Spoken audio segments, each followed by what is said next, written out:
Fit بال world cup 2022 کا افتتاح کرنے والا غانم المفتاح کون ہے؟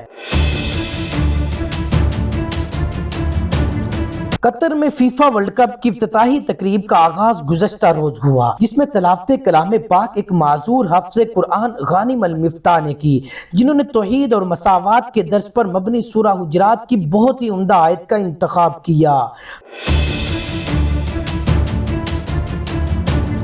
حافظ قرآن کو دنیا بھر سے زبردست پذیرائی مل رہی ہے۔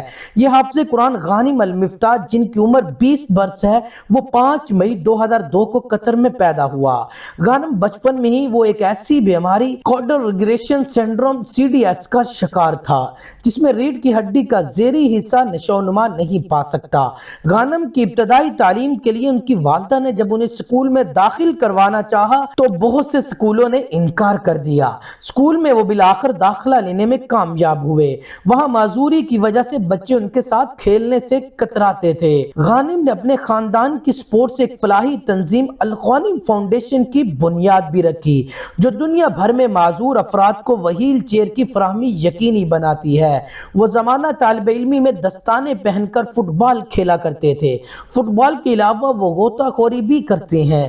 سمندر میں 200 میٹر تک غوطہ خوری کے جوہر بھی دکھا چکے ہیں۔ غانم المفتاح 2017 میں وہیل چیئر کے بغیر ہاتھوں کے بل عمرہ کی سعادت حاصل کر چکے ہیں۔ غانم المفتاح قطر کے معروف میوٹیشنل سپیکر ہیں۔ غریسہ آئس کریم نامی کمپنی کے بھی وہ مالک ہیں، جس کی قطر میں 6 شاخیں اور 60 کے قریب ورکر کام کرتے ہیں۔ قاری غانم المفتاح کاس العالم یعنی ورلڈ کپ کا افتتاح کیا، جسے دنیا کے 500 بڑے چینلز پر دکھایا گیا۔ تاریخ میں پہلی بار قرآنی آیت کی تلاوت سے ورلڈ کپ کا آغاز ہوا۔